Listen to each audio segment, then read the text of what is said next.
I've recently come across two mental frameworks that I think would be beneficial for probably 99% of people in the entire world. Definitely people in their young 20s where they're trying to figure out the direction, their sense of purpose, where they should be going in their life.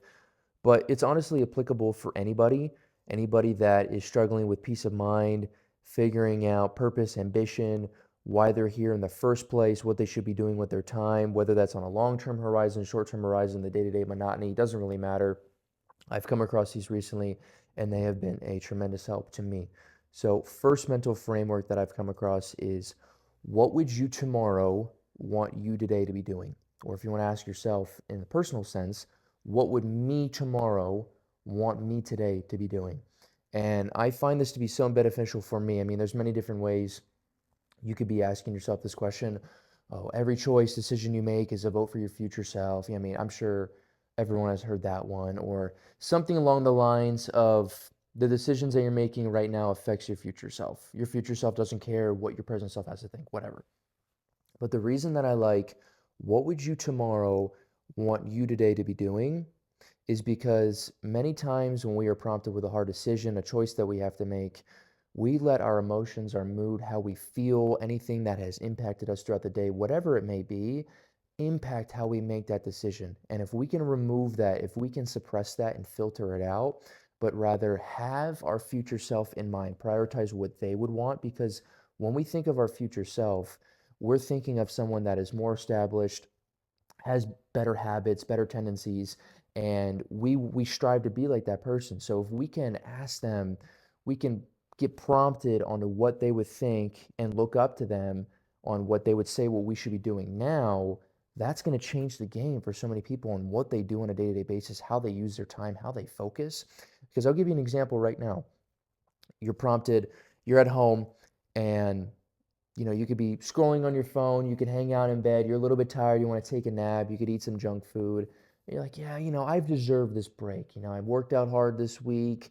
I did some work at school. I kind of just want to hang out and relax. Or you've been thinking about starting up that business that you've been wanting to do. You always have that in the back of your mind. Hey, man, I have this great idea.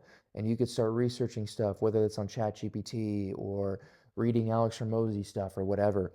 And if you ask yourself, what would me tomorrow want me today to do? I guarantee your subconscious, even your conscious, is going to tell you, hey, you need to be making the right decision here. Your future self isn't going to want you to be a degenerate and to scroll on TikTok, play video games, eat shitty food.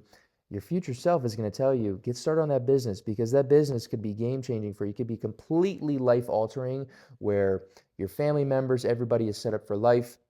You're living the life that you want. You have financial freedom, all the whole nine yards. But your current self with your emotions is going to tell you to do the other option. And the reason why is because a lot of times we will do things that aren't in our best interest out of that uncomfortable feeling that we have. We may be lonely, we may be bored, we may be depressed, whatever our emotions are telling us. And our emotions are always going in that roller coaster where sometimes they're up here, sometimes they're down here. But when you can remove that out of the equation and you could just ask yourself, hey, what would me tomorrow want me today to do? You're prompted with, hey, I don't feel like going to the gym today. I'm tired. I'm sore. It's getting later. What would your future self want you today to do? Would your future self tell you, yeah, it's fine. Don't worry about it. You don't need to be working out. You've already worked out once this week. Or would your future self, hey, this is the person that you want to look like. This is what you want to strive to be like. You need to get your ass to the gym so you can be like that. And I guarantee after you go to the gym and bust your hump and go when you didn't want to go, you're going to feel 10 times better than you did prior to that. That's the question you need to be asking yourself because there's so many times we get prompted with these hard decisions throughout the day that we often don't make the right decision. And that either keeps us stagnant, we either backtrack, or we're just the same person that we were 5, 6 months ago. So ask yourself that question. I think it's so beneficial. If you can ask yourself that when you are prompted with a hard decision, hard choice that you have to make, when your emotions and feelings are telling you to do one thing, ask yourself what your future self would do, think what your future self would tell you, and put that first. The second mental framework is kind of in tangent with the last one. When we have those hard decisions, excuse me, and choices that we have to make, rather than just thinking of them as choices and decisions that are hard, if you can turn them into wins and losses throughout the day, and going off of that, wins and losses in the day, who are we winning against? We're winning against ourselves, because at the end of the day, the only person we're in competition with is ourselves, our weaknesses, our procrastinations, our feelings, our emotions, our own self thinking, all of that. That is who we are in competition with. We're not in competition with our neighbors, our best friend, people we see on TikTok, other people posting, whatever. Because here's the thing, we all have our own unique package. We are all our own niche. We don't fall into one. We all have something different. And our authenticity is our superpower. So you and myself, our genetic code has never been seen before in the history of human beings, and it will never be seen again. For that reason alone, you shouldn't have imposter syndrome. You shouldn't feel you're in competition with anybody else. Yes, it's very easy to fall into that trap because of social media and just the comparing aspect on social media and how there's damn 9 billion people on this planet. Of course, it's very easy to fall into that trap that you're in competition with other people and always comparing and someone is always better. Yes, somebody is always going to be better looking than you. Somebody's going to be funnier than you. Somebody's going to be smarter than you, but nobody is going to be you for you. So if you can not only have that mental framework in the first place, that prioritization of, hey, I'm in competition with me, it's me versus me, but then you take those hard decisions on a day-to-day basis where you have those emotions and feelings that are dictating the wrong decision making, and you can turn it into wins versus losses. Wins being the delayed gratification, the choices that you know you need to be making but are super hard to do. They hurt you internally, but afterwards they feel good. Versus the losses, which would be the instant gratification, the choices that you make subconsciously because of your feelings, whatever, because you've just been brainwashed because of how you're wired, but you know you shouldn't be making them, and it makes you feel shitty afterwards. So I'll give you a scenario. For me, when I wake up in the morning, I automatically want to start the day 3-0. I make my bed, I give myself some electrolytes, some water, some salt, and then I hop in the cold shower for like 45 seconds to a minute. That right there, I have 3 wins versus 0 losses. I'm 3-0. Now, the flip side of things, if I would stay in bed, go on my phone, and then when I get out of bed, not make my bed, go straight for coffee or an energy drink or something that isn't water to hydrate me from the night, and then not taking a cold shower, that's the flip side of things, me being 0-3. How much easier is it to go 0-3, to do those things that we don't have to think about, that have no friction, versus the other things that are 3-0 where I actually have to do something. It makes me feel uncomfortable. Most definitely, taking a cold shower is uncomfortable. But how do I feel afterwards versus doing those two things when I'm 3-0 versus when I'm 0-3?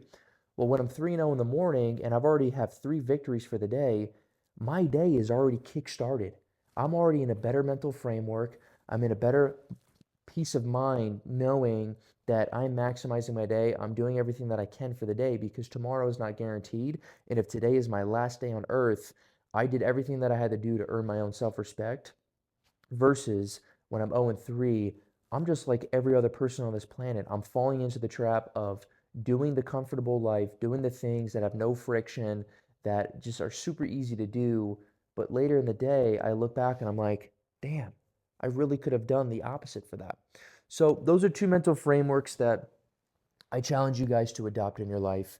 First one, again, being, what would you tomorrow want you today to be doing? I think that's so beneficial for when you are allowing your emotions and feelings to get the best of you, when you're tired, when everything's going up against you, when you're prompted with a hard decision, should I be eating this food, this highly palatable food that most likely isn't good for me, or should I be eating chicken with this because I know it's going to help with my recovery and building muscle and I'm going to feel better afterwards, okay? My future self would want me to do that, so I'm going to do that, okay? That's the first one. Second one is turning the hard decisions or anything, or whatever decision you have to make, in the wins and losses for the day, specifically the ones that are going to be instant gratification versus delayed gratification. But if you can whip out a notebook, a sticky note, diary, notebook, and you can write down those wins and losses for the day and see the improvement from day to day, month to month, year to year on how you're stacking those wins versus losses. And by the end of the day, if you can have a winning record Obviously, we want to try to be undefeated versus our own demons, our own weaknesses in our mind. But if you can have a winning record at the end of the day, that is exactly what you're looking for in terms of what decision is going to be a win versus what decision is going to be a loss for that day. So hopefully those are beneficial for you guys. They have been tremendously beneficial for me, a huge game changer where on a day-to-day basis I can ask myself that, I can recalibrate my mind, get back to square one where I need to be, because we all have those emotions, we all have those feelings from overthinking, from just being in our own mind too much. And if you can ask yourself those two things, you can ask yourself the first question and also do the second thing, I think your day to day is going to be tremendously better. You're going to be able to be more present in time, and you're going to have a better sense, have more clarity, and be more dialed in on what you need to be doing.